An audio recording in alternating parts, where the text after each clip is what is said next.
भैया कि तोहरा बिना खाना पीना लगे राजा के बेकार हा। तो जब रहुआ ईमान कहता नहीं तो हम का कहम कि एगो हम हमर दिल हमर जान तीनों तोहार हा। हमर दिल हमर जान तीनों तोहार हा। तोहरा बिना खाना पीना तोहरा बिना खाना पीना लगे राजा के बेकार हा। एगो हम हमर दिल हमर जान तीनों तोहार हा। एगो हमर दिल हमर जान तीनों तोहार हा। तुम दिल की धड़कन में रहते हो तुम दिल की धड़कन में रहते हो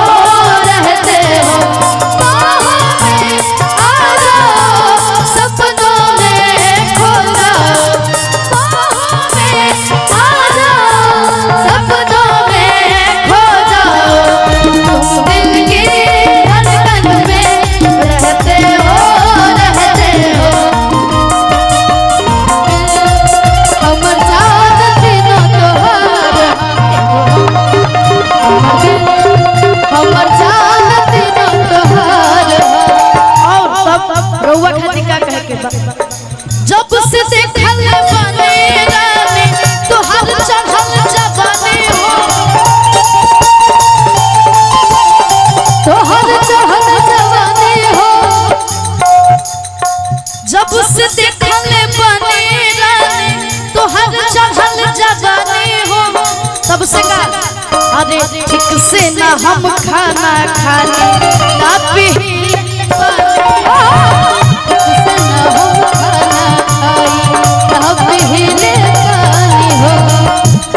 जब से देखल बने रानी तोहार चढ़ल जवानी हो ठीक से ना हम खाना खाने ना पी पानी हो।